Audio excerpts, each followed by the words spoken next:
Hello and welcome to Olivia Rose Flowers, and today I'm going to be showing you how to wire a variety of different flowers and foliage. So first of all I'm going to show you how to wire some small roses, some Gypsophila and some ivy leaves. And with the ivy leaves I'm going to show you how to wire them on the back, so you're able to manoeuvre them and bend them to the exact position you'd like them on your buttonhole or corsage.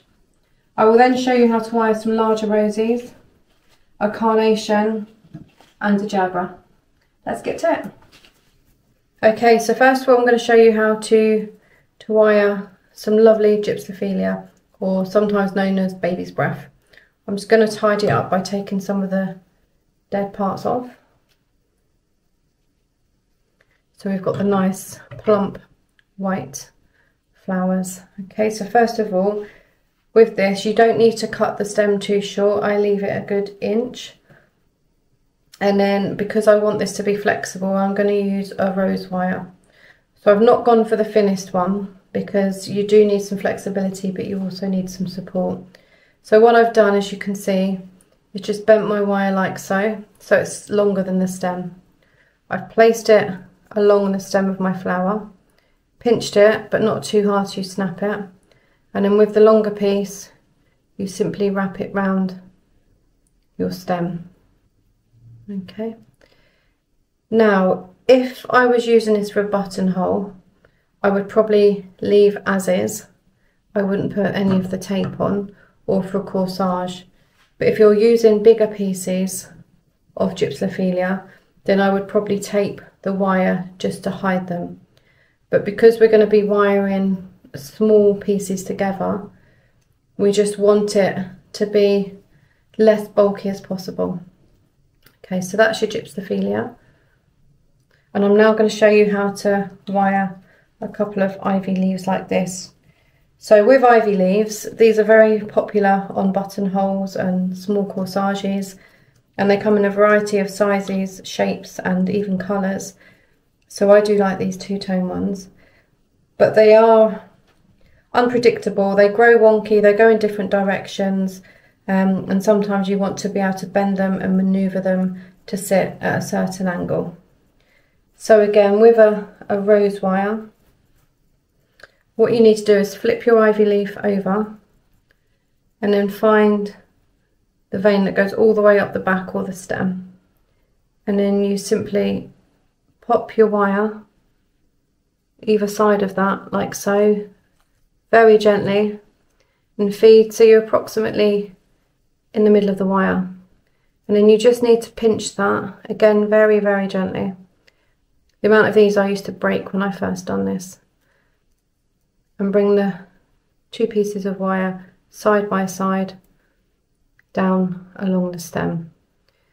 So when you've got your wires in these positions, I simply again pinch at the base of the ivy where the stem is to support it, and just like on the Gypsophila, I just wrap a few times around like so.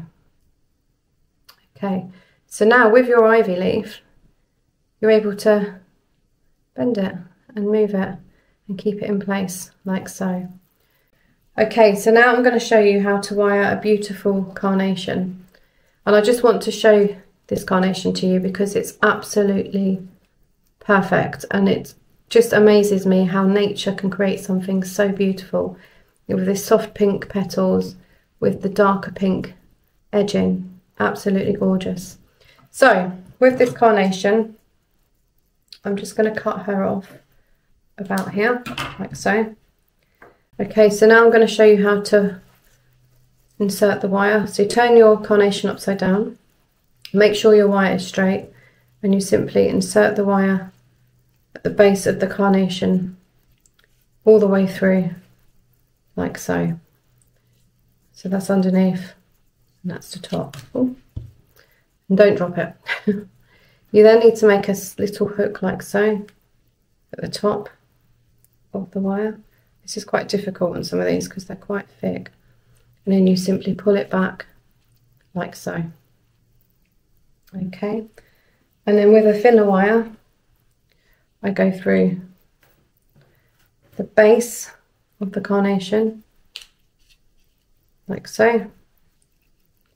Fold the shorter piece down and then wrap the longer piece around like that. Okay, so with this I would secure this with some tape.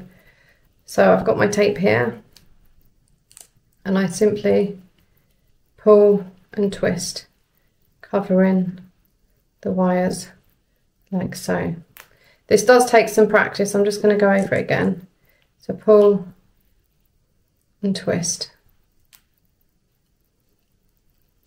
like so until it's covered, and then I would just simply cut it. Okay, I wouldn't want it as long as that, but that's how I would prepare it for now. Now if you're making a corsage or a buttonhole and you would like some of these beautiful colours and petals within your display, but obviously we don't have carnations that are absolutely tiny. We do the smaller ones, but just to give it some effect for the corsages to match the buttonholes, what you could do is simply pinch, obviously not the ones you're using, but on the spare ones you have, some petals from your carnation, like so. Okay, so once you've got your petals you want, take the smaller ones out because they won't stay. You need to secure by pinching them together like so. Get in a rose wire, taking it quite high up so the petals are included. With the longer piece, twist like so, and then you can just open them up exactly how you would like them. Again, some may fall off, and I would give this some tape just for some extra security on that. All the way down your wire like so. And in that way you can have a matching buttonhole, and then these on the corsage for the ladies mixed with some of these other delicate flowers. So you've just got the colour theme going all the way through. And quite often with the smaller carnations, they don't always come in exactly the same colours and styles as the larger ones. So this is always a really good idea, and a good tip to know when making matching corsages and buttonholes. Okay, so I'm just going to move those over here, and I'm now going to show you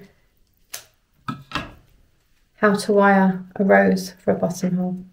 So first of all, I would take these outer guard petals off because they can sometimes be a bit off colour, discolour, and there's nothing wrong with these. These are just purely to protect the rose. Okay, so I'll just get rid of those. And then with your rose, I would cut him so he has a stem about 1 inch long. And then I would get one of my thicker wires, and I would just, again, like the carnation, pop this up the stem of the rose like so.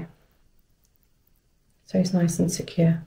Okay, so once you've got your wire in, you don't want it to come all the way through the top like the carnation, but I can feel that it's probably a good way up in the base of my rose. So now with one of my green slimmer wires, I'm just going to go through the top of the rose like so, having a longer part and a shorter part, and simply bring those down like that. We don't really want to make this too messy because it's going to be a buttonhole. We want it to be nice and smooth. So I'm just going to simply do a couple of twists just to secure that wire in place. And then with my tape, I'm just going to tape that like so. Okay, I'm just going to go over again. Like that. Okay, and this is your rose wired, ready for a buttonhole. You can also tidy these up sometimes by pinning these leaves here. Sometimes they can be quite open, they can be quite untidy and messy. So another trick I do have, this one isn't too bad, but I still would like to share this with you, is with a rose wire and a pair of scissors. You can normally cut these into 5 pieces. I don't know if you're going to be able to see this on this white marble placemats, but let me just cut these like so. So with these, what you want to do, sorry, they're magnetised, is fold these in half to make little pins. Okay, can you see that? Okay, and then with your rose, just to keep it nice and tidy, and this also stops them from opening up. So if you're making these the night before, it will just stop your rose opening up whilst in storage. Quite tricky to pick up as well. So I'd normally make lots of these in advance after I've wired my roses. Oh, that one's bent.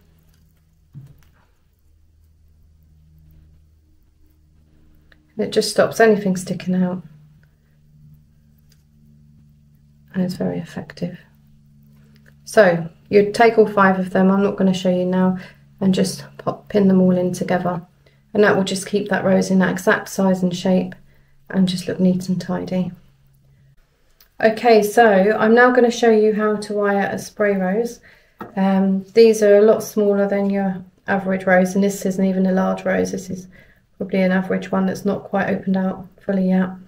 And I use these normally for headbands, bags, corsages, all different types of things, and buttonholes, of course. So let me show you how to wire this one first of all. So I've cut her off, and I've taken some of the guard petals off already just to tidy her up slightly. And what we want to do on this one is definitely push these sepals up, because these are looking rather messy. And with this one I done earlier, I have secured these with these little pins.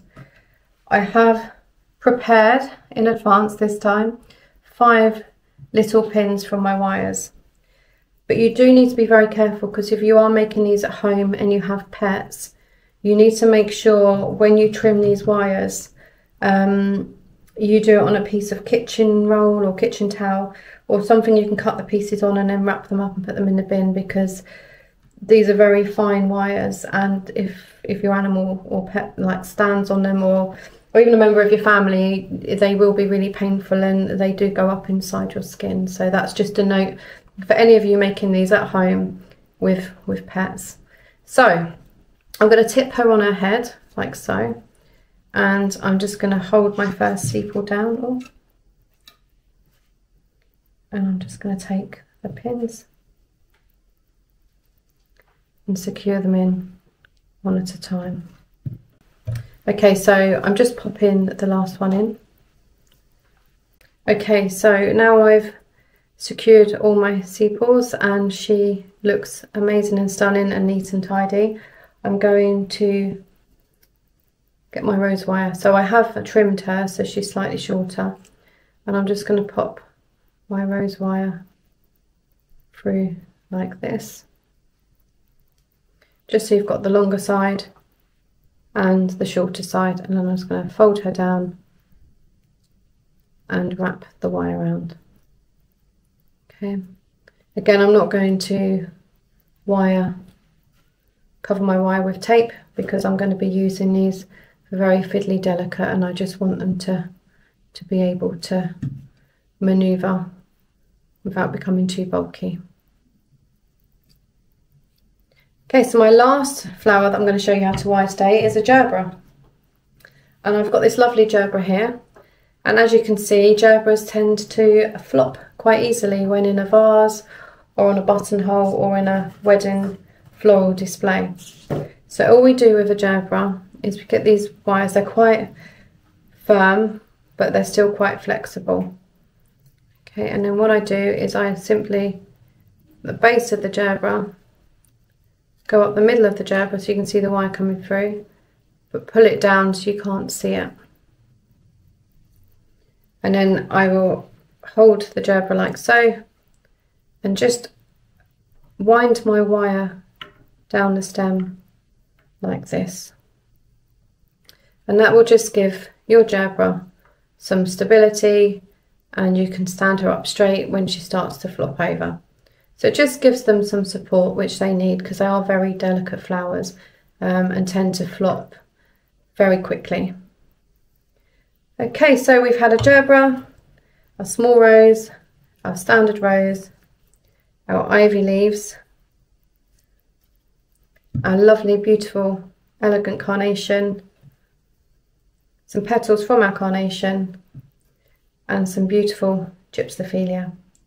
So I hope this helped you and gives you some inspiration on how to wire these different types of flowers and how you can break things down and how you can manipulate and maneuver foliage exactly to where you would like it to be. I hope you liked today's video and enjoyed all the different types of flowers that you're able to wire. Please hit that subscribe button just to ensure you do not miss any of my up and coming videos, because I will be showing you how to put all of these together. Give me a thumbs up if you found this at all beneficial and useful in any way, and ask and leave me any comments and so I'm able to reply back to you. I hope to see you all soon. Take care. Bye.